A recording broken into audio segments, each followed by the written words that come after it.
I am here because I am welcoming the newest member of our TV family to Comic-Con, the first time at Comic-Con. It's very exciting.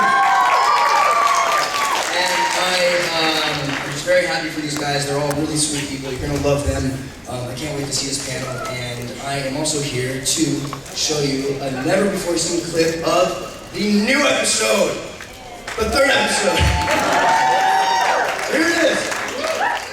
Nobody puts on a mask and commits a murder like that just once. The real question is, who's next? I am scared every time I get a phone call, every time I get a text. My life is not a game. Yes, it is. And when I decide it's over, you will lose. Oh, let's play a game. I am the predator, I'm gonna make you my prey. Every killer is someone's friend. Oh, I'm coming straight for your heart. There is no way out of this.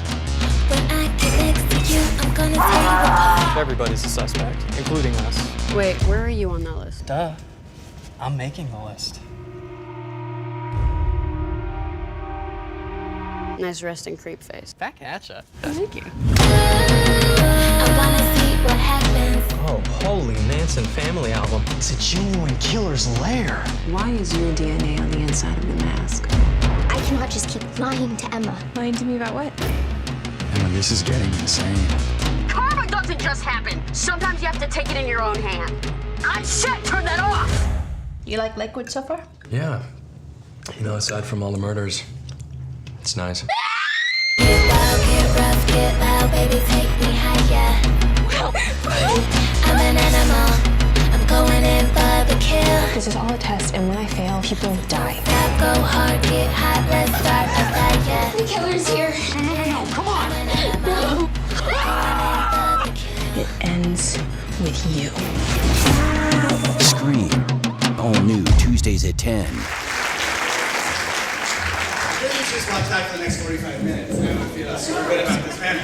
How's everyone doing today? Thank you so much for coming out. I'm Jared Weissman, senior editor for BuzzFeed. Could not be more excited to work through our emotions that we have already about MTV's Scream. Because it's only been 2 weeks that we've lived in the town of Lakewood, and it's safe to say that nobody is. With 3 kills that we know of under his belt, or her belt, I don't know, it could be. The latest murder is to terrorize the seemingly idyllic town is clearly just getting started. So, while they're still alive, let's bring out the men and women who make Scream happen. First up, executive producer Jill Blotevogel.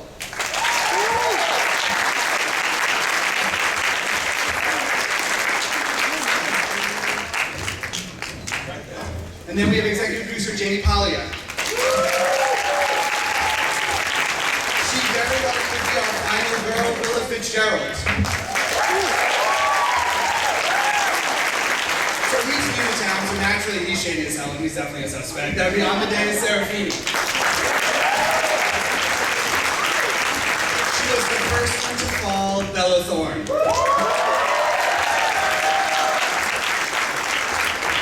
He's the boyfriend, so naturally he's also shady as hell and should definitely be a suspect. Weil. And last but not least, the rule-listing, genre-defining king of Lakewood's nerds, Karna.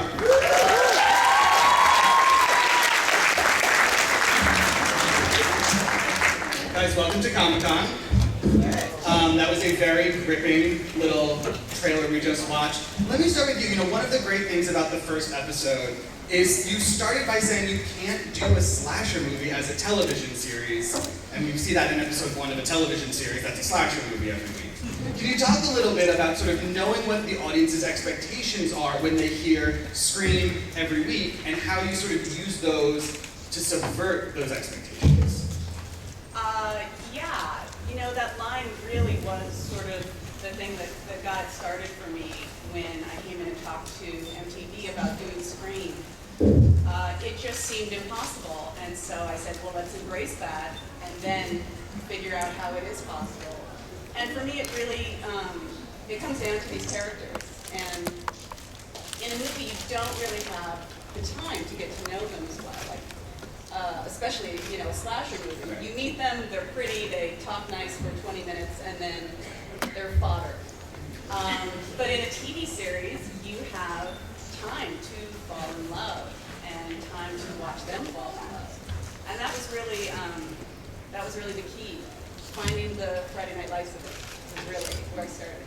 I mean, just keep saying Friday Night Lights and that'll be happy. But you know, it's interesting you bring that up because, Jamie, you say you need to have time to fall in love with those characters. How do you balance making an audience care about characters, but then having it okay when they die and it doesn't derail your series?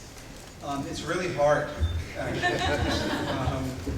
You know, I think that part of the challenge of the show is that we actually really love our cast, and they're great. And the more time you get to spend with them, the more you want them to stick around. But I mean, it is sort of the promise of the premise. You do want it to hurt when you lose them. So it helps us though because they're really nice to us as writers. Make sure they're going to make it to the next week. So we've just mapped out arcs for everybody and the relationships and dramas that they're going to go through, and you know, we've discovered new things along the way from what we had originally planned, and then we will see how who's left standing at the end of the season. Well, speaking of, you know, we know that the first person to fall out, as said Bella, was Nina. I mean, but here's the thing, as everyone in this room knows who is a fan of the film franchise Scream, it is like such an awesome honor to be the first one killed in a Scream anything. I mean, it really is. Is die. When this was offered to you or came to you, what excited you about sort of playing that part, the idea of being the first one knocked down? I really wanted to die on screen. It was so cool. I've done horror movies and I've done all that, and every time I have to watch everybody else die. And like, I wanted to die. So I was really excited about the next letting, and then just the classicness of being the first one dying. That was cool. But you know, the character, you know, it's hard because everybody wants to kill you off because you're not well liked. So I felt bad about having to be so mean. Well, you talked about the next thing. I mean, that was like a little 10-minute mini movie, you know, in essence. How long did it take you to actually shoot the entire sequence? Ooh, a day, a whole day. We worked till like, I want to say 8 in the morning or something. The sun was up, everybody was like going to school and doing stuff, and I was covered in blood and in a bikini walking around. I was thinking about maybe going into a gas station or something. Help. Yes, it would have been good promo for the show, though, I feel. People would have heard about it if you didn't. But speaking of, I mean, let me ask, you know, you introduced this character in such a big way. You know, Nina still lives on the show in a lot of ways, and I feel like you also have something you would like to tell us about your character. Well, when you make it sound so mysterious like that, you will see more Nina. There you go. We'll all be back. More mean and less dead. So is this where we talk about this also being like a vampire show? It's like The Walking Dead is super hot right now. Talk a little bit about the ability, though, working in episodic television, to kill people off, and sometimes that's not the end of their story. Well, as you see in the show, social media and technology is a big part of how this generation communicates and works, and so it provides a lot of interesting ways to do flashbacks and to do get a window on other sides of life, and that's kind of going to be a part of Nina's story, and that's how we're going to be able to see a little more of her. I like that. So let me ask, you know, for the actors, do you feel comfortable in your job security? Like, do you feel like, you know, for the rest of you guys, I mean, look, you are sort of in the female heroine, final girl position. Do you feel like you live on this show, or do you constantly look at every script, flip to the last page, and go, okay, so I'll be back. I think we all flip to the last page the minute we get the script.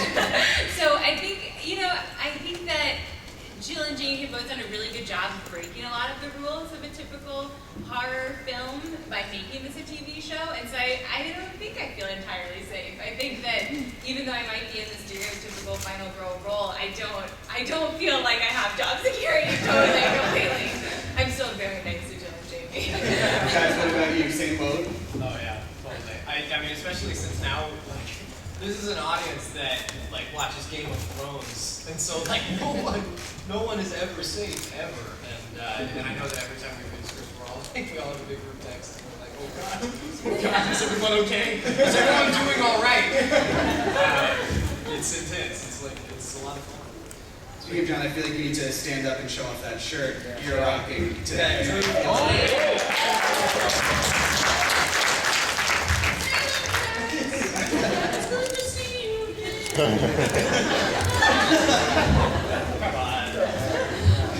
What is the audition process for a show like this? Like, do you have to come in and basically like be emotional and then also scream for 25 minutes just to prove you have the lung capacity?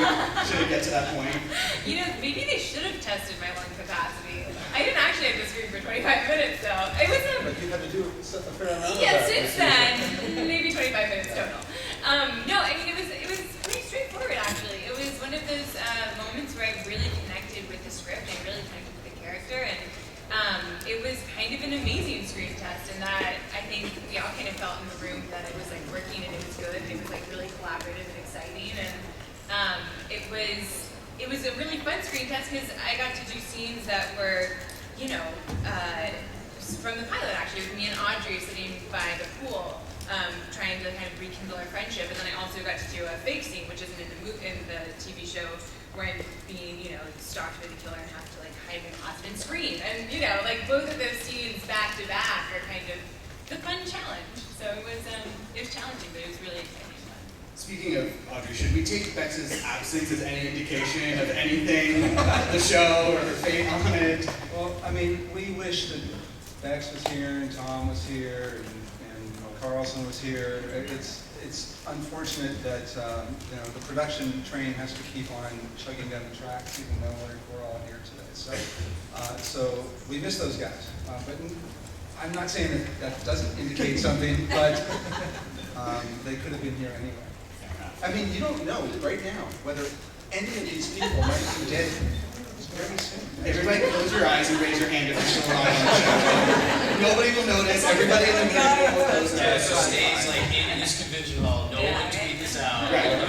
It's just a secret between 200 of your closest friends. All of us, right? It's amazing though. I've never been on a show where you call any of your cast members and they never pick up and they don't want to call you back. They're worried about getting I fast was calling. You did a great job. I saw the dailies. They don't ever hear those calls. You have to start every text with, it's okay, to call me. Unless I like that. Well, just in 2 episodes, I think you guys have done a really good job of also building out sort of this love triangle at the center of this show between the 3 of you. Amadeus, I'm going to turn to you first. I mean, new guy in town, super broody. I feel like, you know, I absolutely think you're a murderer in like a totally pleasant way. How does that make you feel? No. What did you like about this character? Because I mean, I feel like, you know, as Willa was saying, these are archetypes, but in just 2 weeks, we've seen them break out of those boxes almost immediately. Totally. In terms of how I relate to Kieran, I would definitely say I've been an outsider and dealt with new schools and all of that, and I think the brooding kind of helped me out along the way. It's better to just stay mysterious than to break in the wrong place and mess up, I guess. And Kieran, he's definitely going to be suspect, but is that on purpose? Is that intentional? Whoa. Mind blown. And then going to the other person I definitely think is maybe a murderer, Connor. I mean, again, you know, that's another situation where it's like, it's the boyfriend, and when you have these things that are laid out before you, I mean, it has to be kind of fun, though, to be playing with those expectations with every line reading and every scene and every facial expression. Exactly. That's the best part, again, about going from a movie format to more of a TV series format, is now we can stretch those stereotypes out more. And I think Jill and Jamie do a great job where you take what you expect and really draw it out, change it, and flip it, and you flip it back, you have no idea. So I think it's really fun. So it's right. It's definitely right. And John, as has always been the case with sort of the identifiable nerd role, which a lot of us feel akin to. I mean, you come in guns blazing with that speech in episode 1 that lets us know where we stand, how we feel. Yeah, he said, this is what is happening right now. It's, yeah, it was so cool, man. When I first got the script, I was so pumped that there was, like, my favorite part about the movies was how meta they got, and like by Scream 4, that opening of that movie was like 3 stab movies at once. It was amazing, and so being able to have that meta in the show was like a really cool honor, and it felt like I had to be very reverent of all horror and the whole genre, and it's been so awesome to like really get into it, you know. And, yeah, it's been really cool. That has to be fun for you guys too, because I feel like a lot of television shows seem to exist in this vacuum where they aren't part of our world, you know, where they don't watch the same movies we watch and they don't watch the same shows. Is it nice to be able to infuse Scream with that kind of currency? Definitely. I mean, the fact that they are watching the same shows that we are watching and they're talking about them, it makes it feel more grounded and real in a way. And when you're trying to do a show that is balancing the teen drama and the angst with the fact that there's a terrible mad killer out there striking at any moment, it helps to be able to ground it however you can. Yeah, and when I was writing episode 2 and I saw that Riley and Noah were going to be talking about, you know, romance and genre, and I wanted to talk about the Terminator, and then I looked at like the release schedule for Terminator Genesis and realized, oh, it will have come out, you know, 3 days before it airs, so it's like, so I could put in, oh, you mean the new one with the girl from, you know, Dragon Chick from Game of Thrones, and it's like, to just be able to have them talk like you would hear someone outside the high school talk, because it was a lot of fun, and I'm glad that MTV and Dimension embraced that side of it. Okay, so poll of the panel. How many people up here know who the killer is? Or killers is? Oh, maybe a little bit. Is this, I mean, you guys have to read every script and be like, oh, this is, did you put it together, like trying to figure it out on yourself? Or man, we tried. We tried so hard. You know, give us in. Wait, but I think I got it right. But I don't know. You feel like the sessions, like, what do you think, man? We're like throwing ideas. I don't trust anybody on this cast. You know, someone's hiding something. Yeah. Pretty sure it's Bella. We'll see what happens. It's always me. That would be pretty amazing if it was just the ghost of Nina. Everybody, including herself. There were supernatural rumors, right? That was a new concept. When we first looked at this, it was actually being considered as a supernatural take on it, and our instincts were different. So, but I mean, it's been pretty amazing having Bob Weinstein, who was so passionate about films for Dimension, and the whole Dimension team and MTV really behind it, and giving us the chance to push it in different directions, but stay true to the DNA of the franchise. So yeah, I think it's we feel grateful that we have the opportunity to do it, and try not to upset diehard fans, but also bring in new fans, and somewhere in there you find the balance. Yeah, if we're talking about iconic moments, Bella being the first girl to be killed, and we have, John laying out the rules. In episode 2, we got another huge iconic moment, the first phone call that comes from the killer. It was, I thought, a very exciting scene, because I thought I really sensed his or her. Should I say his? Do you want to tell me? Oh, okay, I wasn't sure. I wasn't sure if you wanted to share that. But you got a sense of his intelligence, that he knew what he was doing. It was a very capable entity. How much pressure did you feel in writing that first phone call scene? How many times did we rewrite that phone call? Yeah, enormous pressure. 25 different versions of it. Yeah, but the idea that I always liked about it was that who calls you that you trust completely. And so it was like setting up that idea of someone, your door busts open, who calls you?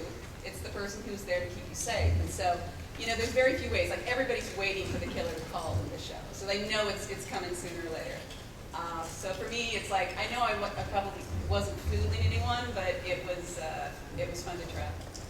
But I think that what you just said, though, is really one of the main differences in terms of the movies to what we're doing with the TV series. And it's reflective of the other shows that are on television right now with serial killers, which is the level of intelligence and planning and this methodical approach to it. I mean, this is not a killer who jumps out of closets and tries to slash you and you can kick them down the stairs and live to see another day. We wanted him or her to, when they show up, that you're pretty terrified because you're pretty sure someone is going to die. It's for a specific reason. They're not going to fail. So that means you're not going to necessarily see them every week, because we don't want to overdo it. You're not going to necessarily get a phone call every week because we're using social media in general and all its different, aspects to really be levels of communication, which is sort of just a part of what it's like to be a team. Well, what was it like? I mean, if there's pressure for them writing it, I would also imagine you probably felt a little bit of pressure filming it. What was that day on set like? It was actually really great. Tim Hunter was our director for that episode, and we actually shot that entire sequence in one take. And that was actually really exciting to do a take that's that long, because that conversation was, it must have been 6 pages or something. Which is, usually you're shooting 2 pages at a time, like at most. And so for 6 pages and also walking through this house, we shot at the same time. It was really exciting and a really cool acting opportunity. But I think that, obviously there's so much excitement about this show, and I think that Jill and Jamie have to deal with the brunt of the expectations, but our set is an amazing place to work. We have so much fun, and we're all so supportive of each other that it was just, it was a great, it was a great time, me and Tim, and it's in the middle of the night shooting the scene, it was really cool. Who did you have on the other end of the phone? Was it just someone else? Our script supervisor? No, our second AD has always been my killer. She reads the lines with a gusto that is amazing. She really gets it. You have to have something to work off of. But it's interesting. I hadn't heard the killer's voice until I saw the premiere at the Scream, so it was really exciting for me to put a voice to the words. I think they did a really good job casting that. Absolutely. So I'm going to open it up to fan questions if you guys want to line up at the microphone in the center. And while that's happening, let me ask you guys, I could not have this opportunity and just not say to all of you, and I'm going to ask each one of you, what's your favorite scary movie? And I'm going to put you on the spot as the person who had the honor of sitting next to me, Jill, by going first. Okay, wait, let's do this. How about I just take Scream off the table? Because I think we all agree Scream is the best, so it's fine. So aside from that, It's a tie. Okay. Rosemary's Baby and The Shining. All right. Excellent. David? Yeah, I was going to have to go with The Shining too. I think, though, for me as a kid, Poltergeist, the first one, it just ruined my childhood. So I thought it was a personal sort of attachment to it. That's fair. Well? So they just took 3 really good ones. I'm not going to say either of those. I would say Let the Right One In, the original horror film. Excellent. It's my favorite. Yeah, you can't take those 2 off the table. I know. Sorry, no, you Nice. I would go with Honeymoon, which one of our directors directed. Lee Janiak. What's Yeah. up, Lee?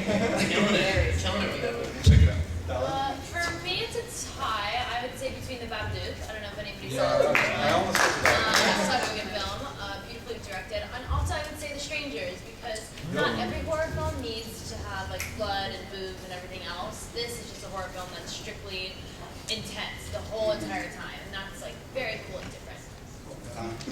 I'm such a fan of more thriller scary movie, so Sixth Sense. Anyone? Yeah, Josh. Right? Hey, who said that? Who said the Man, I've been watching so many that recently what I just watched is Ty West directed The House of the Devil, which is this crazy movie. I just watched that a couple of days ago. That was insane. But classic horror, I love The Evil Dead. I love the original Friday the 13th. That was so killer. It's some good stuff, man. I love it. Awesome. Great. All right, so let's turn it over to the audience. How's it going, Sam? Oh, I'm doing great. How you doing? Good. Okay, I've been a huge Scream fan. I was 7 when it came out. Love the series, love the movies. Are you looking into continuing it past season 1? You are? Okay, that's really all I need to know. It's a one and done thing, you get the killer and that's it. But if you're looking forward to more seasons. Well, honestly, we had to talk about whether it was going to be an anthology series or not, and I think, again, part of the decision for MTV and the Dimension and everybody was the fact that we have this amazing cast. And if you're going to do something, you know, adopting more of the, blanking right now, on American Horror Story, thank you. Yeah. You can do it that way. But so far we're planning on just following this like in a more traditional way. Hope as much of our cast Yeah, whoever's survives. Thank you.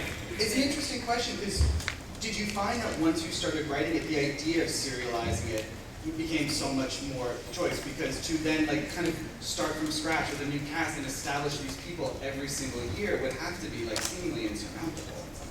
Well, I mean, again, then you have to just try to get. It's just a different animal. I mean, I think the Scream franchise lends itself more to, as you know, it was a multi-episode or installments sequel movie franchise that you want to follow the characters after they go through the first experience. Theoretical good news for all the actors. Just, That's good. Whoever it is. Hello. I was wondering, will there possibly be any nods or references or like little Easter eggs to possibly Woodsboro, like the original trilogy, not trilogy, quadrilogy? Quadrilogy, yeah. I was just wondering. Yeah, you know, I called it Lakewood because we weren't going to call it Woodsboro. We weren't going to use the original characters. And when I was writing the pilot, I talked to Bob Weinstein. I'm like, can I put some nods in, like in the classroom scene? Can we say, you know, how come they never made Stab into a TV series? That would have been awesome, or maybe it would have. I don't know. But he was like, no, actually, let's just keep these worlds separate. And so we find, I think we'll find the Easter eggs more in the nods to "I'll be right back" or things you don't say. Just tapping into that sort of connective tissue rather than some more direct, dead-on things. Hi, my name is Kayla, and I was wondering for the whole panel, what is your biggest fear? What if we do want to do it in reverse order since I put it last time? Man, seriously, hornets or bees, like yellow jackets, those are like really bad.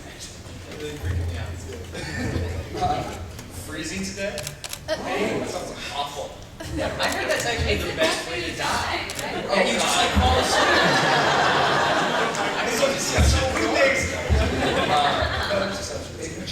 Jill, no, we're going to kill him by freezing him to death.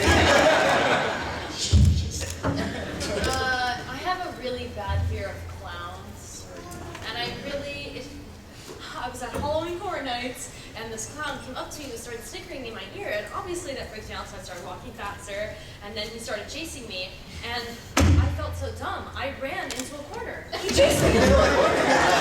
I'm a blonde bimbo. I was so upset, and it scarred me for life. And the corner was full of clowns. It's me. I'm gonna be that guy. Fear itself, man.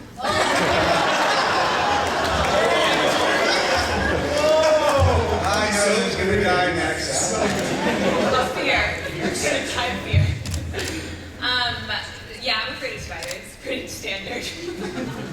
Is it just giving you guys good ideas for the show at this point? Okay. This is great. Ice clowns with bees in their mouths. Sounds terrifying. For me, it had to be when I had a baby and I thought about zombie apocalypse with a child, and I thought, what happens to all the kids? Like, you never see, it's always these grown-ups running around, and then of course Walking Dead did it. There's this poor baby being shuffled around within the show, but I just kept picturing you put the baby in a backpack and run, and is it just like a little snack, because the zombies are just going to be like even more tempted to come after. So basically, once my child was born, it was zombie apocalypse and how to get through it. And that's why Jill was right to do this show. That's right. Thank you. Thank you. Hi. Hi guys, I'm Isaac.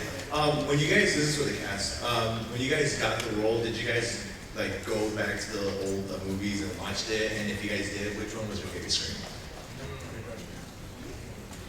Yeah, I mean, we all, as soon as we actually got to Baton Rouge to start filming, we watched most of them together. Yeah, we had a whole party. That was crazy. Yeah, and I mean, like the first one, it's just so good. Like, you know, I think it's always hard to beat the first movie. When you had a party to watch Scream and you got to the party scene in Scream, did you feel stupid? I was like, this is a terrible idea. We're like, where's Amadeus? I love Scream too, man. I think that movie is so great because that opening was beautiful. Yeah.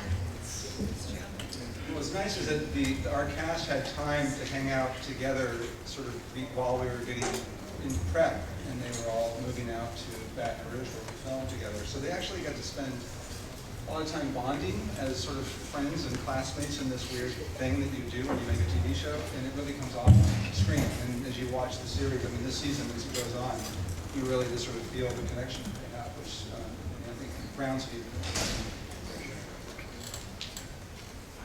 Hi, I'm Priscilla, and kind of in honor of your guest introduction and Cabin in the Woods, sort of, what monster on your whiteboard would you choose specifically? And it's to all of you. Oh gosh. But then we would be revealing our monster. Yeah. Can we just use the ones from Cabin in the Woods? If I choose, Stay above marshmallow. yeah, I'm like, what was that creamy vagina dentata ballerina? And I don't know if I can say that, but I just said it, so. Yeah, that was one of the scariest things I've ever seen. Yeah, I think that was Have I just told you forever? I follow that. That sounded pretty scary. That sounds really scary. It was terrifying. If you haven't seen it, check it out. Cabin in the Woods. Yeah, I love Cabin in the Woods. Really good. Thank you. Thanks. Or Merman. Hi, what's up, everyone? What do you guys hope Scream fans get from the TV series that they didn't get from the movie? I would say investment in more than our sort of primary lead survivor girl. I mean, I hope that people actually get sort of attached to everybody, and you know, they're going to have the ones that they hope aren't the killer, the ones that they hope are the killer, and then if we do our jobs right, we'll surprise everybody. So we'll see what happens. Yeah, I think it's so crazy that to work on the show is so beautiful because like I've seen the original Friday the 13th like 7 times and I still have no idea what anyone's names are because I'm just like, oh, they're the one that dies like from the beginning and that's the one that survived. And I there's this awesome horror blogger that I follow who he's like the coolest, and I saw him tweet that he's like, wow, 2nd episode of Scream, and I'm like really caring about these characters. It's already like elevating from a slasher, and I was like, that's the highest praise I could see for the show. If like people really started getting invested in like the day-to-day aspects of it, it's going to be so crazy when people start dying, you know. So that would be really cool if that became a thing. How much do you find? Oh, yeah. Okay, Bella, my sister, is your biggest fan, and she's sitting in the front row with the Chewbacca backpack. That's her either. She's really excited to see you. What's her name? That's Katie. Hi.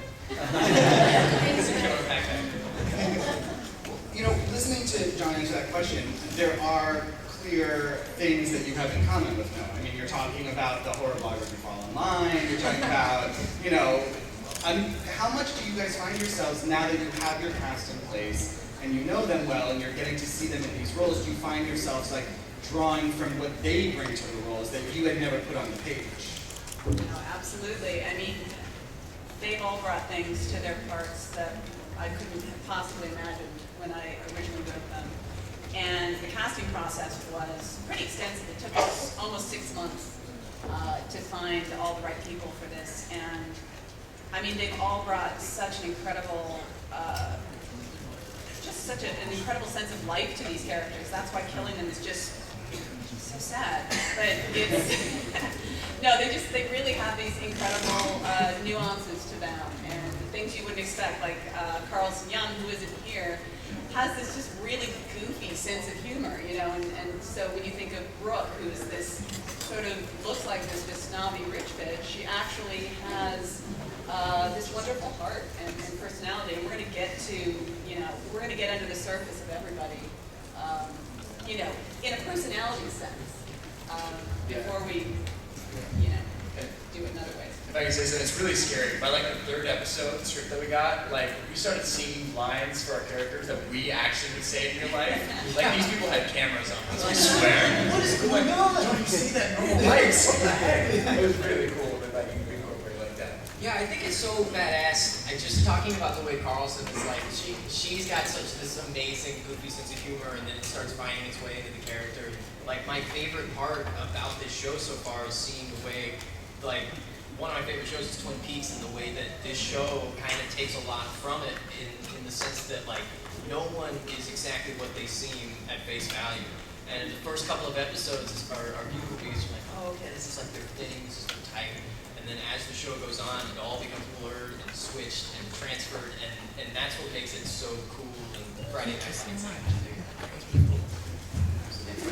I mean, that is part of the challenge of the season, though, too, is our episodes are not all going to be the same. You know, there will be those that are really just fast-paced and energetic and terrifying sort of from beginning to end, and then those that are going to be more aftermath and actually seeing characters process a loss as opposed to just skipping right past it and moving on to the next thrill. And that sort of trying to find that balance for the network's, you know, needs and the studio's desires and what we all wanted creatively was, and has been definitely challenging. But you know, hopefully that it makes it more unexpected because you're not just coming in for the kill of the week. You know, we're not going to just kill somebody in every teaser and then sort of play out what's going to happen after that. They actually do matter. But it's an interesting point you bring up on this. In the clip that they showed before this, he said, they were like, how do you like liquid? He's like, it's pretty great, except for all the people who are dying every single day around me all the time. Right. I mean, would the FBI come in eventually? Like, how do you keep it realistic where these terrible, seemingly terrible, like, local detectives would be the ones who got to keep the case from, like, you're right. I mean, honestly, it's really difficult because, of course, in the real world, once you establish that there's a serial killer, FBI comes in, it's curfew and lockdown, and no one moves around, and then you can't tell a story. So you have to, you know, you try to stretch it out. We did research to find out at what point do local sheriffs and state police really get to still manage things before you would bring in another outside presence. And then there will be a point in this first season where we have to, and we'll play that out for a little bit until something happens that changes the dynamics of everything, and then you can kind of exhale. So that could be a clue. How's breathing? Well, since we're talking about that, let's sort of talk about what is to come. You know, we saw this awesome trailer that when we haven't seen an awesome trailer. I have no idea what we saw. Hopefully it's good. You made the show. I hope you're aware of it. We're so tired. We don't know.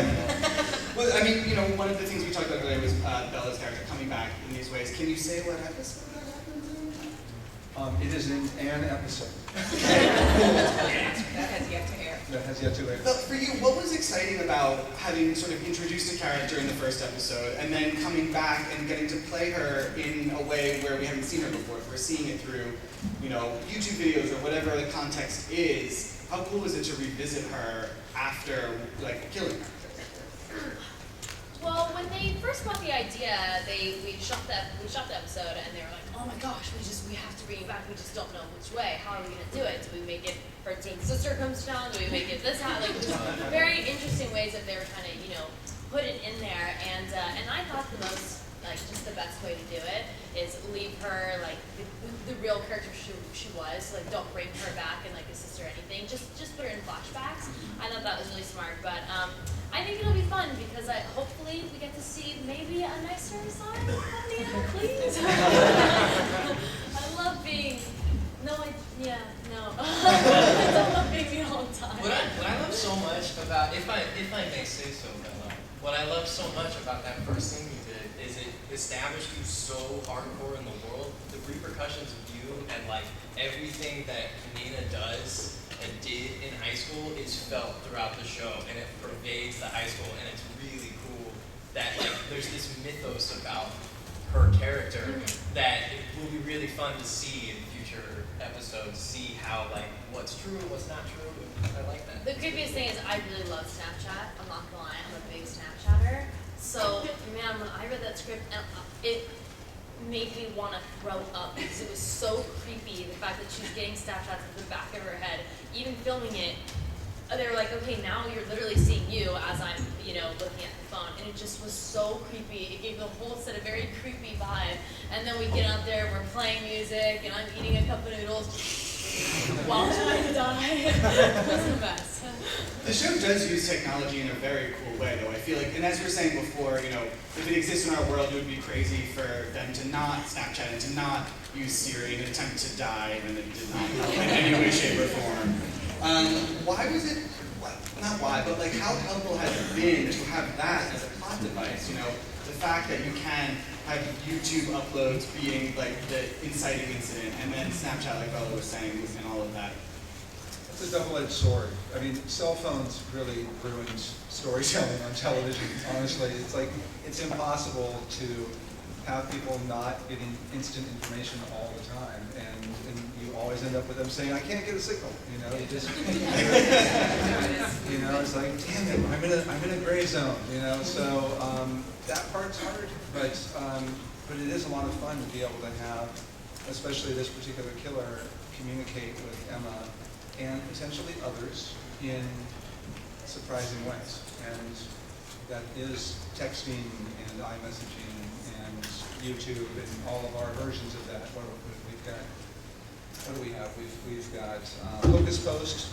Right, Hocus Post, Chirpster, all these names we had to make up. But what we loved was, like, when I was growing up and when I was a teenager, you knew your friends' home phone numbers. That's it. That's how old I am. And your phones had cords on them and things. And now, the original screen basically played with that. You have a landline, and that's how you communicate. But now, teenagers make themselves very vulnerable, and they're very exposed to the world. And one of the things that I hope came across in doing the pilot was just be careful. Like, when you put yourself out there, I always said a killer doesn't have to stalk someone. If you check in at the Froyo stand, it's like, okay, 5 minutes later, she'll be in the dark parking lot behind the Froyo stand, so you can just show up there.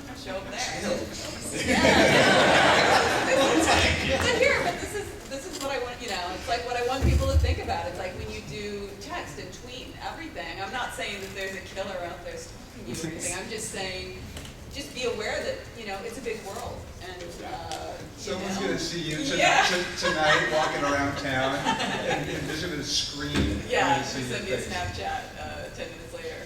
And simple stuff, just like being on your phone, you have a current location on your phone. So they're just tracking you no matter where you are. That's bad. As the actors, have you guys gotten any scripts where they played on one of those ideas and you're like, Jesus, and it's like changed my life? Totally. It's like, it's one of those things too. I think the cool flip side of the whole thing that makes the cat and mouse game with the killer and the victim so exciting is that the killer's always tracking you, but you're also so connected with other people so much, and so it's like navigating that is a really cool thing. It makes it a lot more inventive in the ways that people die. It makes it very cool. Absolutely.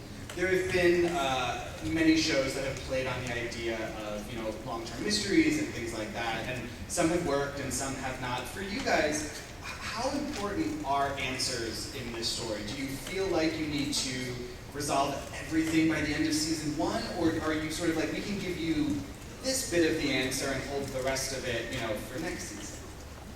We wanted it to be a satisfying season. We didn't want to fall into a show that I love, The Killing. But there was a point where people got frustrated. So there will be, I hope, satisfying answers along the way of season 1 and the season finale, but there will be bigger questions and mysteries that will be hinted at and explored in season 2. Well, when you look at sort of what you guys have shot, because I know you're sort of towards the end of filming the first season, what excites you about what this room and everybody who watches the show is going to get to experience as the first season continues? I think that, this kind of goes back to why it's so cool that we're doing a horror film as a TV show, but I think that what's really interesting from a character standpoint is the fact that we have so much time to explore what's happening in between the deaths. And that's something that you just never get in a horror movie, because kind of as soon as the killing starts, it's a bloodbath, and there's not really time for reflection and like coping. And I think it's fascinating to see the ways in which these characters try to understand and like move about in this world that is suddenly like electrically charged. And so I'm excited for people to have kind of that experience of the horror genre. And who do you think the killer is? I can't tell you because I think I might be right. Fitzgerald. Is it someone on this panel? I can't say All anything. Well, then let me turn the question, to you guys sort of in closing. For you, when you look at what is to come in the rest of the first season, what excites you about the stories you're telling and as this mystery unfolds? I just love that we are taking something that was a bit of a formula, the Scream formula, and I kind of tried to hybridize it a little bit. Is that a word? It is now. It is. Okay, so I hybridized it. But the idea of creating this backstory with this almost urban myth type character, Brandon James, and for me it was tapping into a lot of the horror movies that I just loved as a kid, and so it was finding a way to do a bit of old-fashioned horror with the newfangled technology. But for me, it's when I make references to a lot of these classic horror movies, I'll get a call from one of our cast members like, I've never seen that. And I'm like, go watch it. And then they'll go watch it and they'll call me back and they'll be like, oh my God, that was amazing. And so it's kind of, it's a great opportunity to combine the classic and show it to a new generation. So that's what I Kind think. of a love letter to the genre. in a way. Yeah. I think that's also interesting is, the first probably 4 weeks that we spent together as writers, we were breaking all these possible potential stories for all these characters. And then ultimately you can't explore all of them in one season. So we know how much we have to look forward to in season 2. So hopefully you guys will love season 1 enough that you'll get us a season 2. And thank you guys so much for coming. Yes, thank you all so much.